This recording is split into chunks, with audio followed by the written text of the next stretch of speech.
ಎಲ್ರಿಗೂ ನಮಸ್ಕಾರ. ನಮ್ಮ ನ್ಯೂಸ್ ಅಲರ್ಟ್ ಯೂಟ್ಯೂಬ್ ಚಾನಲ್ಗೆ ನಿಮಗೆ ಸ್ವಾಗತ. ನಾನು ಚಂದನ್.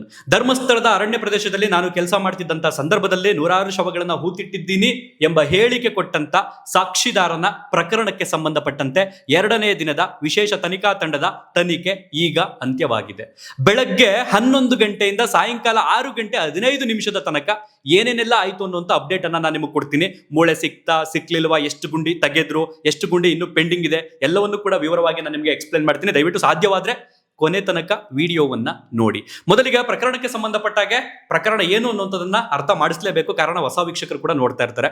ಓರ್ವ ವ್ಯಕ್ತಿ ಪ್ರತ್ಯಕ್ಷ ಆಗಿ ಸಮಾಜದಲ್ಲಿ ಸಂಚಲನವನ್ನ ಸೃಷ್ಟಿ ಮಾಡುವಂತಹ ಕಂಪ್ಲೇಂಟ್ ಸ್ಟೇಟ್ಮೆಂಟ್ ನ್ಯಾಯಾಧೀಶರ ಸಮ್ಮುಖದಲ್ಲಿ ಸಾಕ್ಷಿ ಕೊಟ್ಟಿದ್ದನ್ನು ಕೂಡ ನೀವು ಗಮನಿಸಿದ್ರಿ. ಜನರ ಕೂಗು ಯಾಕೆ ಇಷ್ಟೊಂದೆಲ್ಲ ಆದ್ರೂ ಈ ರೀತಿ ಭಯ ಹುಟ್ಟಿಸುವಂತಹ ಸ್ಟೇಟ್ಮೆಂಟ್ ಅನ್ನ ಆ ವ್ಯಕ್ತಿ ಕೊಟ್ಟಿದ್ರು ಯಾವ ಕಾನೂನು ಕೂಡ ಯಾಕೆ ಇದಕ್ಕೆ ಸಂಬಂಧಪಟ್ಟ ತನಿಖೆ ಮಾಡ್ತಿಲ್ಲ, ಎಲ್ಲರೂ ಕೂಡ ಕಣ್ಮುಚ್ಕೊಂಡು ಕೂತಿದ್ದಾರೆ, ಕೈ ಕಟ್ಕೊಂಡು ಕೂತಿದ್ದಾರೆ ಅಂತ ಜನರ ಕೂಗು ಸರ್ಕಾರಕ್ಕೆ ತಲುಪಿದ ನಂತರ ಪೊಲೀಸ್ ತನಿಖೆಯಿಂದ ಆ ಒಂದು ತನಿಖೆಯನ್ನ ವಿಶೇಷ ತನಿಖಾ ತಂಡ ಅಂದ್ರೆ SIT ರಚನೆ ಮಾಡುತ್ತೆ.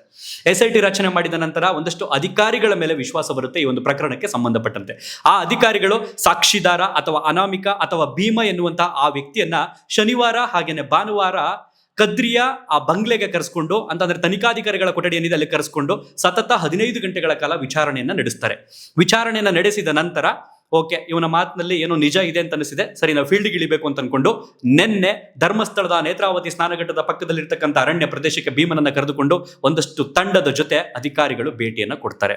ಭೇಟಿ ಕೊಟ್ಟವರು ಮೊದಲು ಆ ನೇತ್ರಾವತಿ ಸ್ನಾನಘಟ್ಟದ ಆಸುಪಾಸು ಅಂದ್ರೆ ಒಂದು 150ರಿಂದ 200 ಮೀಟರ್ನಲ್ಲಿ ಇರ್ತಕ್ಕಂಥ ಆ ಒಂದು ಅರಣ್ಯ ಪ್ರದೇಶದಲ್ಲೇ ಭೀಮ ಮೊದಲು ಕರ್ಕೊಂಡು ಹೋಗುವಂಥದ್ದು. ಈ ಒಂದು ಜಾಗದಲ್ಲಿ ಇಲ್ಲಿ ಊತಾಕಿದೆ, ಇಲ್ಲಿ ಊತಾಕಿದೆ, ಇಲ್ಲಿ ಊತಾಕಿದೆ ಅಂತ ಹೆಚ್ಚು ಕಡಿಮೆ 8 ಪಾಯಿಂಟ್ಗಳನ್ನ ತೋರಿಸ್ತಾನೆ. ಆ 8 ಸ್ಥಳಗಳಿಗೂ ಕೂಡ ಒಂದೊಂದು ಬೋರ್ಡ್ಗಳನ್ನ ನೆಟ್ಟು ಬರ್ತಾರೆ. ಅದಾದ ನಂತರ ಲಂಚ್ ಬ್ರೇಕ್ ಮುಗಿಸ್ಕೊಂಡ್ಬಂದು ಮತ್ತೆ ಮಧ್ಯಾಹ್ನ 2 ಗಂಟೆಗೆ ತನಿಖೆ ಶುರುವಾಗುತ್ತೆ. ಅದಾದ ನಂತರ ಈ ಹಿಂದೆ ಧರ್ಮಸ್ಥಳದ ಪೊಲೀಸರು ಸ್ಥಳ ಮಹಜರು ಬರ್ತಾರೆ ಅಂತ ಭೀಮ ಹಾಗೇನೆ ಆತನ ಸಾಕ್ಷಿದಾರನ ಪರ ವಕೀಲರು ಕಾಯ್ತಾ ಇದ್ದಲ್ಲ ರಸ್ತೆ ಮಾರ್ಗ ಮಧ್ಯ, ಆ ಜಾಗಕ್ಕೆ ಅಧಿಕಾರಿಗಳು 2ನೇ ಭೇಟಿಯನ್ನ ಕೊಡ್ತಾರೆ.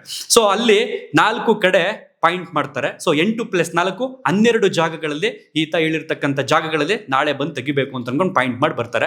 ಆ ಜಾಗದಿಂದ ಇನ್ನೊಂದು 100 ಮೀಟರ್ ಮುಂದೆ ಹೋದ್ರೆ ರಸ್ತೆ ಪಕ್ಕದಲ್ಲೇ ಇಲ್ಲೂ ಕೂಡ ಊತಾಕಿದ್ದೀನಿ ಅಂತ ಆತ ತೋರಿಸ್ತಾನೆ. ಅದೆಲ್ಲರಿಗೂ ಕೂಡ ನಿಜಕ್ಕೂ ಒಂಥರ ಭಯ ಹುಡ್ಸೋ ತರ ಇತ್ತು. ರೋಡ್ ಪಕ್ಕದಲ್ಲೇ ಊತಾಕ್ಬಿಟ್ಟನಲ್ಲಪ್ಪ, ಅಲ್ಲಿ 1 ಹಾಕೋನ, 2 ಹಾಕೋನ, 3 ಹಾಕೋನ ಗೊತ್ತಿಲ್ಲ, ಬಟ್ ಅಲ್ಲಿ 13 ಅಂತ ಪಾಯಿಂಟ್ ನಂಬರ್ ಮಾಡ್ತಾರೆ. 8+4+1. ಅದಾದ ನಂತರ ಸಂಜೆ 6 ಗಂಟೆ ಸಮಯದಲ್ಲಿ ಧರ್ಮಸ್ಥಳದಿಂದ ಒಂದು 3-4 ಕಿಲೋಮೀಟರ್ ದೂರದಲ್ಲಿರ್ತಕ್ಕಂಥ ಆಸುಪಾಸಿನಲ್ಲಿರ್ತಕ್ಕಂಥ ಕನ್ಯಾಡಿ ಎಂಬ ಪ್ರದೇಶದ ಒಂದು ಖಾಸಗಿ ತೋಟಕ್ಕೆ ಭೀಮ ಅಥವಾ ಸಾಕ್ಷಿದಾರ ಕರ್ಕೊಂಡು ಹೋಗ್ತಾನೆ. ಅಲ್ಲಿ ಮಾಧ್ಯಮಗಳಿಗೆ ನಿರ್ಬಂಧ ಇದ್ದಿದ್ರಿಂದ ಅಲ್ಲಿ 14ನೇ ಪಾಯಿಂಟ್ ಆಯ್ತಾ ಅಥವಾ ಅಲ್ಲೇನು ಪರಿಗಣಿಸಿಲ್ವಾ ಗೊತ್ತಿಲ್ಲ. ಅಲ್ಲಿಗೆ ನಿನ್ನೆಯ ಪ್ರಕ್ರಿಯೆ ಮುಗಿದಿತ್ತು, ಸ್ಥಳ ಮಹಜರು ಪ್ರಕ್ರಿಯೆ. ಸೊ ನಮಗೆಲ್ಲ ಇದ್ದಿದ್ದೇನು ಅಂತಂದ್ರೆ ಇವತ್ತು ಮಂಗಳವಾರ ಇದೇ ಪ್ರಕ್ರಿಯೆ ಮುಂದುವರಿಯುತ್ತಾ, ಸ್ಥಳ ಮಹಜರು ಪ್ರಕ್ರಿಯೆ ಮುಂದುವರಿಯುತ್ತಾ, ಪಾಯಿಂಟ್ ಮಾಡ್ತಾರ, ಮತ್ತೆ ಬರ್ತಾರ, ಯಾಕೆಂತಂದ್ರೆ ಇವನು ಕೊಟ್ಟಿರುವಂತಹ ಸ್ಟೇಟ್ಮೆಂಟ್ 300ಕ್ಕೂ ಹೆಚ್ಚು ಅಂತ ಅಧಿಕಾರಿಗಳ ಮುಂದೆ. ಸೊ ನಿನ್ನೆ ಪತ್ತೆ ಆಗಿರುವಂತದ್ದು ಕೇವಲ 13 ಪಾಯಿಂಟ್, ಇನ್ನು ಎಷ್ಟು ಕಡೆ ಇರಬಹುದು? ಸೊ ಈ ಒಂದು ಕುತೂಹಲ ಇತ್ತು. ಬಟ್ ಅಧಿಕಾರಿಗಳು ಇದಕ್ಕೆ ಸಂಬಂಧಪಟ್ಟಾಗೆ ಮೊದಲು ನಾವೇನು 13 ಪಾಯಿಂಟ್ಗಳನ್ನ ಮಾಡಿದಲ್ಲ, 13 ಪಾಯಿಂಟ್ಗೆ ಹೋಗಿ ಉತ್ಖನನ ಅಥವಾ ಭೂಮಿ ಅಗೆಯುವ ಪ್ರಕ್ರಿಯೆಯನ್ನ ಮಾಡೋಣ ಅಂತ ಅನ್ಕೊಂಡು ಇವತ್ತು ಬೆಳಗ್ಗೆ 12 ಗಂಟೆಗೆ ನೇತ್ರಾವತಿ ಸ್ನಾನಘಟ್ಟದ ಮೊದಲು ಪಾಯಿಂಟ್ ಮಾಡಿದಂತಹ ಆ ಅರಣ್ಯ ಪ್ರದೇಶಕ್ಕೆ ಬರ್ತಾರೆ. ಅಧಿಕಾರಿಗಳ ಜೊತೆಗೆ ಯಾರ್ಯಾರು ಬಂದ್ರು ಅಂತಂದ್ರೆ ಕಂದಾಯ ಅಧಿಕಾರಿಗಳಾಗಿರ್ಬೋದು, ಫೋರೆನ್ಸಿಕ್ ಡಿಪಾರ್ಟ್ಮೆಂಟ್ ಆಗಿರ್ಬೋದು, ವಿಧಿವಿಜ್ಞಾನ ಇಲಾಖೆಗೆ ಸಂಬಂಧಪಟ್ಟ ಟೀಮ್ ಆಗಿರ್ಬೋದು, ಸೋಕೋ ಟೀಮ್ ಆಗಿರ್ಬೋದು, ಇತ್ತಗೆ ತಹಶೀಲ್ದಾರರಾಗಿರ್ಬೋದು, ಇತ್ತಗೆ AC ಅವರಾಗಿರ್ಬೋದು, ಸಹಾಯಕ ಆಯುಕ್ತರಾದಂಥ ವರ್ಗೀಸ್ ಅವರಾಗಿರ್ಬೋದು, ಅವರ ಸಮ್ಮುಖದಲ್ಲಿ ನಡಿಬೇಕಿದ್ದು. ಯಾಕೆಂತಂದ್ರೆ ಕಾನೂನಿನ ಚೌಕಟ್ಟಿನಲ್ಲಿ ಅಷ್ಟೇ ಭೂಮಿ ಅಗೆಯುವಂತಹ ಪ್ರಕ್ರಿಯೆ ನಮ್ಮ ನ್ಯಾಯಾಂಗ ವ್ಯವಸ್ಥೆಯಲ್ಲಿ ಇರುವಂತದ್ದು. ಯಾವುದೋ ಒಂದು ಸಮಾಧಿಯನ್ನ ಏಕಾಏಕಿ ಹೋಗಿ ಯಾರು ಕೂಡ ಆರೆಗುದ್ಲಿ ತಗೊಂಡು ಆಗುದು ಇದೆಲ್ಲ ಐತೆ ಅಂತ ಹೇಳೋಂಗಿಲ್ಲ. ಅದಕ್ಕೆ ಸಂಬಂಧಪಟ್ಟಾಗೆ ಕಾನೂನು ಅಸ್ತು ಅನ್ಬೇಕು, ಕಾನೂನು ಆದೇಶವನ್ನು ಹೊರಡಿಸಬೇಕು, ಕಾನೂನಿನ ಸಮ್ಮುಖದಲ್ಲಿ, ಅದರಲ್ಲೂ ಕಾನೂನಿಗೆ ಸಂಬಂಧಪಟ್ಟ ಅಧಿಕಾರಿಗಳ ಸಮ್ಮುಖದಲ್ಲಿ, ಅದರಲ್ಲೂ ಸಹಾಯಕ ಆಯುಕ್ತರು ಅಂದ್ರೆ AC ಅಥವಾ ತಹಶೀಲ್ದಾರರ ಸಮ್ಮುಖದಲ್ಲಿ, ಕಂದಾಯ ಅಧಿಕಾರಿಗಳ ಸಮ್ಮುಖದಲ್ಲೇ ಈ ಒಂದು ಪ್ರಕ್ರಿಯೆ ನಡೀಬೇಕು. ಅದಕ್ಕೆ ಸಂಬಂಧಪಟ್ಟಾಗಿ ಅವರೆಲ್ಲರೂ ಬರೋದು ಸ್ವಲ್ಪ ತಡವಾಗಿದ್ರಿಂದ 12 ಗಂಟೆಗೆ ಆ ಸ್ನಾನಘಟ್ಟದ ಬಳಿ ಇರತಕ್ಕಂಥ ಅರಣ್ಯ ಪ್ರದೇಶದ ಮೊದಲ ಸ್ಥಳಕ್ಕೆ ಎಲ್ಲರೂ ಕೂಡ ಭೇಟಿ ಕೊಡ್ತಾರೆ. ಇವರೊಟ್ಟಿಗೆ 12 ಜನ ಪೌರ ಕಾರ್ಮಿಕರು ಆರೆ, ಗುದ್ಲಿ, ಪಿಕಾಸಿ ಇನ್ನಿತರ ಸಾಮಗ್ರಿಗಳನ್ನು ತೆಗೆದುಕೊಂಡು ಬರ್ತಾರೆ. ಆಗ ಜನರಿಗೆ ಅಲ್ಲಿ ಅನ್ಸಿದೇನು ಅಂತಂದ್ರೆ ಡೆಫಿನೆಟ್ಲಿ ಇವತ್ತು ಉತ್ಖನನ ಕಾರ್ಯ ನಡೆಯುತ್ತೆ ಅನ್ನೋದು. ಸೊ ಅದಾದ್ಮೇಲೆ ನಿಮಗೆ ಇದ್ದಂತ ಕುತೂಹಲ ಏನು ಅಂತಂದ್ರೆ ಮೊದಲ ಪಾಯಿಂಟ್ಗೆ ಹೋಗ್ತಾರೆ. ಪಾಯಿಂಟ್ ನಂಬರ್ 1 ಕ್ರಮವಾಗಿ ಅನುಸರಿಸ್ಕೊಂಡು ಬರ್ತಾರೆ ಒಂದೊಂದಾಗೇನೆ. ಸೊ ಮೊದಲನೇ ಪಾಯಿಂಟ್ ಅಲ್ಲೇ ಸಿಕ್ಬಿಡುತ್ತಾ, ಸಿಗಲ್ವಾ? ಕುತೂಹಲ ಸಹಜವಾಗಿ ನಿಮಗೆ ಎಲ್ರಿಗೂ ಕೂಡ. ಅದೇ ರೀತಿ ಅಧಿಕಾರಿಗಳು ಇದಕ್ಕೆ ಸಂಬಂಧಪಟ್ಟ ಆ ಪೌರ ಕಾರ್ಮಿಕರು ಭೂಮಿಯನ್ನ ಅಗೆಯುವಂತಹ ಪ್ರಕ್ರಿಯೆಯನ್ನ ಶುರು ಮಾಡ್ತಾರೆ. ಈಗ ಒಬ್ಬ ಮನುಷ್ಯನ ಹೂತಾಕಿರ್ತಾರೆ ಅಂತಂದ್ರೆ 3ರಿಂದ 6 ಅಡಿ ಅನ್ನುವಂಥದ್ದು ನಮ್ಮ ಸಂಪ್ರದಾಯ. ಸೊ ಅಧಿಕಾರಿಗಳು ಏನ್ ಮಾಡ್ತಾರೆ, 2 ಅಡಿ ಎಕ್ಸ್ಟೆಂಡ್ ಮಾಡ್ಕೊಂಡು ಅಗಲ ಉದ್ದ 2 ಅಡಿ ಇನ್ನೂ ಜಾಸ್ತಿ ಮಾಡ್ಕೊಂಡು ಅಗಿತಾರೆ. 3 ಅಡಿ 4 ಅಡಿ 5 ಅಡಿ 6 ಅಡಿ ಅಗಿತಾ ಹೋದ್ರು ಭೀಮ ತೋರಿಸಿದಂತ ಮೊದಲ ಸ್ಪಾಟ್ ನಲ್ಲಿ ಏನೂ ಕೂಡ ಸಿಕ್ಕುವುದಿಲ್ಲ. ಅವಶೇಷ ಆಗ್ಲಿ, ಅದಕ್ಕೆ ಸಂಬಂಧಪಟ್ಟ ಮೂಳೆಗಳಾಗ್ಲಿ, ಕಳೆಬರಾಗ್ಲಿ ಏನು ಕೂಡ ಸಿಗುವುದಿಲ್ಲ. ಅಧಿಕಾರಿಗಳು ಮತ್ತೆ ಪ್ರಶ್ನೆ ಮಾಡ್ತಾರೆ, ಇಲ್ಲೇನಾ ಅಥವಾ ಇನ್ನು ಅಕ್ಕಪಕ್ಕದಲ್ಲಿದೆಯಾ ಅಂತ. ಒಂದು ಪ್ರಶ್ನೆ, ಆತ ಅಬ್ಸ್ಕ್ಯಾಂಡ್ ಆಗಿ ಹೋಗಿರುವಂತದ್ದು ಆ ಒಂದು ಪ್ರದೇಶದಲ್ಲಿ ಕೆಲಸ ಮಾಡ್ತಿದ್ದಂತ ಸಂದರ್ಭದಲ್ಲಿ ನೈರ್ಮಲ್ಯ ಕಾರ್ಮಿಕನಾಗಿ 2015ರಲ್ಲಿ 14ರಲ್ಲಿ ಅಬ್ಸ್ಕ್ಯಾಂಡ್ ಆಗಿರ್ತಾನೆ. ಈ ಕ್ಷಣದವರೆಗೆ ಅಂದ್ರೆ 11 ವರ್ಷ ಆಗಿರುತ್ತೆ. 11 ವರ್ಷದ ನಂತರವೂ ಆತ ಬಂದು ತೋರಿದ್ದಾನೆ ಅಂತಂದ್ರೆ ಕೆಲವರಿಗೆ ಅಷ್ಟೊಂದು ಮೆಮೊರಿ ಪವರ್ ಇದ್ಬಿಡುತ್ತಾ, ಹಿಂಗಾಗ್ಬಿಡುತ್ತಾ ಅಂತ ಅನ್ಕೊಳ್ತಿರ್ತೀವಿ.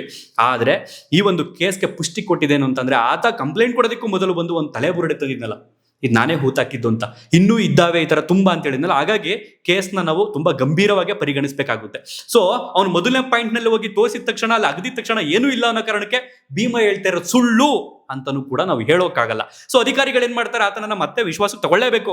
ಇಲ್ಲ ಅಂದ್ರೆ ನಾಳೆ ದಿನ ಮುಂದೆ ಆತ ಒಂದು ಸ್ಟೇಟ್ಮೆಂಟ್ ಕೊಡ್ಬೋದು, ಅಧಿಕಾರಿಗಳು ನನಗೆ ಸಂಬಂಧಪಟ್ಟ ಪಾರದರ್ಶಕವಾಗಿ ತನಿಖೆಯನ್ನ ಮಾಡಲಿಲ್ಲ, ನನ್ನ ಮಾತನ್ನು ಕೇಳಲೇ ಇಲ್ಲ, ಅವ್ರಿಗೆ ಬೇಕಾದಂಗೆ ಮಾಡಿದ್ರು ಅಂತಂದ್ರೆ ಅದೆಲ್ಲೋ ಒಂದು ಕಡೆ ಅಧಿಕಾರಿಗಳಿಗೆ ಕೆಟ್ಟ ಹೆಸರು ಬರುವಂತ ಸಾಧ್ಯತೆ ಇರುತ್ತೆ. ಆ ಕಾರಣದಿಂದ ಅಧಿಕಾರಿಗಳು ಏನ್ ಮಾಡ್ತಾರೆ, ಸರಿನಪ್ಪ ಆಯ್ತು, ನೆಕ್ಸ್ಟ್ ಎಲ್ಲಿ ಈ ರೀತಿ ಏನ್ ಮಾಡ್ತಾ ಇರ್ತಾರೆ. ಮಧ್ಯಾಹ್ನ 12 ಗಂಟೆ ಬಂದಂತವರು 2 ಗಂಟೆ ತನಕವೂ ಕೂಡ ಪೌರ ಕಾರ್ಮಿಕರಿಂದನೇ ಅದನ್ನ ಅಗಿಸುವಂತಹ ಪ್ರಕ್ರಿಯೆ ಮಾಡ್ತಾರೆ. ಮಳೆ ಆಗಾಗ ಬಂದು ಅಡ್ಡಿ ಕೂಡ ಮಾಡ್ತಾ ಇರುತ್ತೆ ಈ ಒಂದು ಕಾರ್ಯಾಚರಣೆಗೆ. ಸೊ ಅದಾದ್ಮೇಲೆ 2:02ವರೆಗೆ ಲಂಚ್ ಬ್ರೇಕ್ ಹೋಗ್ತಾರೆ. ಅಲ್ಲೇ ಪಕ್ಕದಲ್ಲೇ ಸ್ಥಳೀಯ ಅಕ್ಕಪಕ್ಕದಲ್ಲೇ ಊಟ ಮಾಡ್ಕೊಂಡು ಅಷ್ಟರಲ್ಲಿ ಒಂದು ಮಿನಿ JCB ಕೂಡ ಬರುತ್ತೆ. ಕೃಷಿಗೆ ಬಳಸುವಂತಹ JCB, ಅದು ನಾರ್ಮಲ್ ಆಗಿ ದೊಡ್ಡ JCB ಏನಲ್ಲ, ಕೃಷಿಗೆ ಸಂಬಂಧಪಟ್ಟ ಒಂದು JCB ಕೂಡ ಬರುತ್ತೆ. ಆ JCBಯನ್ನ ಆ ಒಂದು ಅರಣ್ಯ ಪ್ರದೇಶಕ್ಕೆ ತಗೊಂಡು ಹೋಗ್ತಾರೆ. ನಾವು ಬೆಳಗ್ಗೆ ಹೇಳಿದೆ, JCBಯನ್ನ ಯಾವ ಕಾರಣಕ್ಕೂ ಕೂಡ ಬಳಸಲ್ಲ. ಯಾಕಂತಂದ್ರೆ ಬಗೆಯುವಂತಹ ಸಂದರ್ಭದಲ್ಲಿ ಅಸ್ಥಿ ಪಂಜರಕ್ಕೆ ಅಥವಾ ಮೂಳೆಗಳಿಗೆ ಡ್ಯಾಮೇಜ್ ಆಗ್ಬಿಟ್ರೆ ಕಷ್ಟ ಆಗುತ್ತೆ. ಯಾಕಂತಂದ್ರೆ ಯಾವುದೋ ಒಂದು ಮೂಳೆ ಹೂತಕ್ಕಿದ್ದನ್ನ ಹಾಗೆ ಮೇಲಕ್ಕೆ ಎತ್ತಿದ್ರು ಅಂತಂದ್ರೆ ಅದಕ್ಕೊಂದು ಡ್ಯಾಮೇಜ್ ಮಾಡ್ದಂಗೆ ಆ ಮೂಳೆಯನ್ನು ಕೂಡ ಪರಿಗಣಿಸ್ತಾರೆ ಲ್ಯಾಬ್ನಲ್ಲಿ. ಇದಕ್ಕೇನು ಡ್ಯಾಮೇಜ್ ಆಗಿಲ್ಲ, ಅಲ್ಲಿ ತೆಗೆದಂತ ಸಂದರ್ಭದಲ್ಲಿ ಏನೋ ಡ್ಯಾಮೇಜ್ ಆಗಿದೆ ಅಂತಂದ್ರೆ ಚುಚ್ಚಿ ಏನಾದ್ರು ಆಗಿರ್ಬೋದು, ಏನೋ ಮೂಳೆ ಡ್ಯಾಮೇಜ್ ಆಗಿದೆ, ಯಾರೋ ಈ ರೀತಿನೂ ಸಾಯಿಸಿರ್ಬೋದು ಅಂತ ಕೂಡ ತನಿಖೆ ಪತ್ತೆ ಆಗುತ್ತೆ. ಆ ಕಾರಣದಿಂದ ಡ್ಯಾಮೇಜ್ ಮಾಡದಿರಂಗೆ ತುಂಬಾ ಸುರಕ್ಷಿತವಾಗಿ ಅವುಗಳನ್ನ ಮೇಲಕ್ಕೆ ಎತ್ತಬೇಕಾಗುತ್ತೆ. ಬಟ್ ಮಿನಿ JCBಯನ್ನ ಕರೆಸಿದ ಯಾವ ಉದ್ದೇಶಕ್ಕೆ ಅಂತಂದ್ರೆ, ಅಲ್ಲಿರ್ತಕ್ಕಂಥ ಪೌರ ಕಾರ್ಮಿಕರು 12 ಜನ ಬಂದಿದ್ರು. 12 ಜನ 12 ಕಡೆ ಹೋಗ್ಲಿಲ್ಲ, ಒಂದೇ ಕಡೆ ಪಾಯಿಂಟ್ ಪ್ರಕಾರ ಕೆಲಸವನ್ನ ಮಾಡ್ತಿದ್ದು. ಕಾರಣ ಏನು ಅಂತಂದ್ರೆ, ಇದಕ್ಕೆ ಸಂಬಂಧಪಟ್ಟಾಗೆ ಸೋಕೋ ಟೀಮ್ ಕೂಡ ಇರುತ್ತೆ, ಇದಕ್ಕೆ ಸಂಬಂಧಪಟ್ಟಾಗೆ ರೆಕಾರ್ಡಿಂಗ್ ಟೀಮ್ ಕೂಡ ಇರುತ್ತೆ. ಏನೇನ್ ಆಗ್ತಾ ಇದೆ ತನಿಖೆಯಲ್ಲಿ, ಏನೇನೆಲ್ಲ ಕಾರ್ಯ ನಡೀತಾ ಇದೆ ಅದೆಲ್ಲವನ್ನು ಕೂಡ ರೆಕಾರ್ಡಿಂಗ್ ಮಾಡ್ಕೊಳ್ಳೋದು ಇರುತ್ತೆ. ಸೊ ಇಲ್ಲೆಲ್ಲ ಒಬ್ಬ ಮಾಡ್ತಾ ಇರ್ತಾನೆ, ಅಲ್ಲೆಲ್ಲ ಒಬ್ಬ ಮಾಡ್ತಾ ಇರ್ತಾನೆ, ಏಕಾಏಕಿ ಎಲ್ಲ ಕಡೆ ಕವರ್ ಮಾಡೋಕ್ಕಾಗಲ್ಲ ಅನ್ನೋ ಕಾರಣಕ್ಕೆ ಒನ್ ಬೈ ಒನ್ ಸ್ಟೆಪ್ ಪ್ರಕಾರ ಹೋಗಿರ್ತಾರೆ. ಸೊ ಆ JCBನ ಕರೆಸಿದ್ದೇನಕ್ಕೆ ಅಂತಂದ್ರೆ, ನೆಕ್ಸ್ಟ್ ಪಾಯಿಂಟ್ ಅಲ್ಲಿ ಹೋಗಿ 3 ರಿಂದ 4 ಅಡಿಯಷ್ಟು ಮಾತ್ರ JCB ಹತ್ರ ತಕ್ಷಣ, ಇನ್ ಮಿಕ್ಕಿದನ್ನ ಪೌರ ಕಾರ್ಮಿಕರ ಹತ್ರ ಹೋಗಿ ತಕ್ಷಣ ಅನ್ನೋ ಒಂದು ಕಾರಣಕ್ಕೆ JCBನ ಕರೆಸಿದ್ರು. ಸಂಜೆ 5:45 6 ಗಂಟೆ ತನಕ ಕೂಡ ಈ ಒಂದು ಕಾರ್ಯ ನಡೆಯುತ್ತೆ. ಅಂದ್ರೆ ಭೂಮಿ ಅಗೆಯುವಂತಹ ಕಾರ್ಯ, ಉತ್ಖನನ ಕಾರ್ಯ ನಡೆಯುತ್ತೆ. ಬಟ್ 6 ಗಂಟೆ ಆದ್ರೂ ಕೂಡ ಅಲ್ಲಿ ಯಾವುದೇ ರೀತಿಯ ಅಸ್ಥಿ ಪಂಜರವಾಗ್ಲಿ, ಅವಶೇಷಗಳಾಗ್ಲಿ ಅಥವಾ ಮೂಳೆಗಳಾಗ್ಲಿ, ತಲೆಬುರುಡೆಗಳಾಗ್ಲಿ ಏನೂ ಕೂಡ ಸಿಗುವುದಿಲ್ಲ. ಅದಾದ ನಂತರ 6:15 ಅಧಿಕಾರಿಗಳು ಅಲ್ಲಿಂದ ಎಕ್ಸಿಟ್ ಆಗ್ತಾರೆ. ಇವತ್ತು ನಡೆದಂತ ಇಷ್ಟು ಪ್ರಕರಣ. ಹೀಗಿರುವಂತಹ ಒಂದಷ್ಟು ಪ್ರಶ್ನೆಗಳೇನು ಅಂತಾನೆ ಜನಗಳಿಗೆ, ಯಾಕೆ ಅಧಿಕಾರಿಗಳು ಒಂದೇ ಪಾಯಿಂಟ್ ನಲ್ಲಿ ಕೂತಿದ್ರು ಅಷ್ಟೊತ್ತಿಂದ ಅಂತ. ನಿಮಗೆ ಗೊತ್ತಿರ್ತಕ್ಕಂಥದ್ದು ಕೇವಲ ಒಂದಷ್ಟು ದೃಶ್ಯ ಮಾಧ್ಯಮಗಳಲ್ಲಿ ನೋಡ್ತಾ ಇರುವಂತದ್ದು. ಬಟ್ ಅಧಿಕಾರಿಗಳು ಅಲ್ಲಿ ಯಾರಿಗೂ ಕೂಡ ಮಾಧ್ಯಮಗಳಿಗೆ ಎಂಟ್ರಿ ಆಗಿಲ್ಲ. ಬಹುಶಃ ಆ ಜಾಗದಲ್ಲಿ ಸಿಕ್ಕಿರಬಹುದು, ಸಿಗದಿದ್ರು ಸಿಗದಿರಬಹುದು. ಏನು ಅಧಿಕಾರಿಗಳಲ್ಲಿ ಸಿಕ್ಕಿದ ತಕ್ಷಣ ಯಾರಿಗಾರು ಇನ್ಫಾರ್ಮ್ ಮಾಡ್ತಾರ, ಮೂಳೆ ಸಿಕ್ತು ಅಂತ? ಎಂತದೂ ಇಲ್ಲ. ಸಿಕ್ಕಿದ್ರು ಸಿಕ್ಕಿರ್ಬೋದು, ಸಿಗದೇ ಇದ್ರು ಸಿಗದಿರ್ಬೋದು. ಯಾಕಂದ್ರೆ ಸಿಕ್ತು ಅಂದ ತಕ್ಷಣನೇ ಮಾಧ್ಯಮಗಳು ಇದಕ್ಕೆ ಸಂಬಂಧಪಟ್ಟಾಗೆ ಸುದ್ದಿ ಇನ್ನೇನೋ ಒಂದಾಗಿ, ಇದಕ್ಕೆ ಸಂಬಂಧಪಟ್ಟ ಇನ್ನೇನೋ ಒಂದು ಆಗೋದು ಬೇಡ ಅನ್ನೋ ಕಾರಣಕ್ಕೆ ಗೌಪ್ಯವಾಗಿ ಇಟ್ಟಿರಬಹುದು. ಬಟ್ 90% ಅಲ್ಲಿನ ಸ್ಥಳೀಯ ಮಾಹಿತಿ ಪ್ರಕಾರ ಇಲ್ಲ, ಯಾವುದೇ ರೀತಿಯ ಅವಶೇಷಗಳು ಅಲ್ಲಿ ಸಿಕ್ಕಿಲ್ಲ, ನಾಳೆ ಮತ್ತೆ ಬೇರೆ ಪಾಯಿಂಟ್ ನಲ್ಲಿ ತೆಗಿತಾರೆ ಅಂತ ಅನ್ಕೊಂಡಿದ್ರು. ನನಗೆ ವೈಯಕ್ತಿಕವಾಗಿ ಏನ್ ಅನ್ಸಿದ್ದು ಅಂತಂದ್ರೆ, ಅಧಿಕಾರಿಗಳು ಅಲ್ಲಿ ಹೋದಂತ ಸಂದರ್ಭದಲ್ಲಿ, ಆ ಭೂಮಿಯನ್ನ ತೆಗೆಯುವಂತ ಸಂದರ್ಭದಲ್ಲಿ ಪಕ್ಕದಲ್ಲಿ ನೇತ್ರಾವತಿ ನದಿ ಹರಿತಿರೋ ಕಾರಣದಿಂದ ನೀರಿನ ಪ್ರಮಾಣ ಜಿನುಗುವ ಸಾಧ್ಯತೆ ಜಾಸ್ತಿ ಇರುತ್ತೆ. ಅದರಲ್ಲೂ ಮಳೆ ಬರ್ತಾ ಇರೋದ್ರಿಂದ ಒಂದು ಗುಂಡಿ ತೆಗಿತಾರೆ ಅಂತಂದ್ರೆ ನೀರು ಬೀಳ್ತಾ ಇರುತ್ತೆ, ಕೆಳಗಡೆಯಿಂದನೂ ಕೂಡ ಅಂತರ್ಜಲ ಬರುವ ಸಾಧ್ಯತೆ ಇರುತ್ತೆ. ಆ ಕಾರಣದಿಂದ ಇಲ್ಲ ತುಂಬಾ ಗೊಂದಲ ನಿರ್ಮಾಣ ಆಗಿರುತ್ತೆ.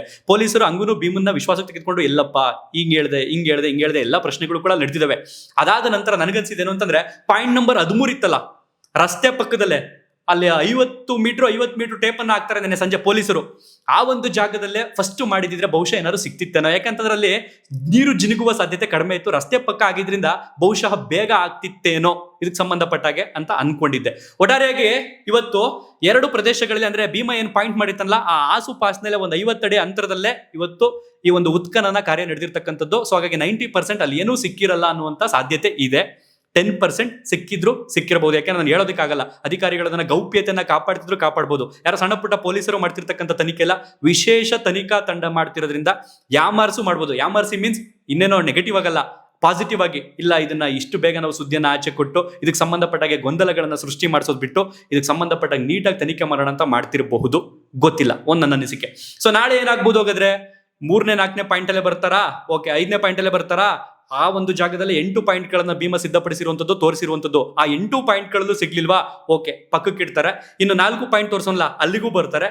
ಅಲ್ಲೂ ಸಿಗ್ಲಿಲ್ವಾ, ಇನ್ನು 13ನೇ ಪಾಯಿಂಟ್ ತೋರ್ಸೋಲ್ಲ. 8, 4, 12 ಮುಗಿದೋಯ್ತು. 13ನೇ ಪಾಯಿಂಟ್ ತೋರ್ಸೋಲ್ಲ, ಅಲ್ಲಿಗೂ ಬರ್ತಾರೆ. ಅಲ್ಲೂ ಸಿಗ್ಲಿಲ್ವಾ, ಖಾಸಗಿ ತೋಟದಲ್ಲಿ ಏನಾದ್ರು ಹೌದು ಇಲ್ಲಿ ಮಾಡಿದ್ದೀನಿ ಅಂತೇಳಿ ಅಧಿಕಾರಿಗಳು ಅಲ್ಲೇನಾದ್ರು ಒಂದು ಬೋರ್ಡ್ ನೆಟ್ ಬಂದಿರ ಅಲ್ಲೂ ಕೂಡ ನಡೆಯುತ್ತೆ. ಅಲ್ಲೆಲ್ಲೂ ಸಿಗಲಿಲ್ಲ ಅಂತಂದ್ರೆ ಸ್ವಲ್ಪ ತನಿಖೆಗೆ ಹಿನ್ನಡೆ ಅಂತಂದ್ರೆ ತಪ್ಪಾಗೋದಿಲ್ಲ.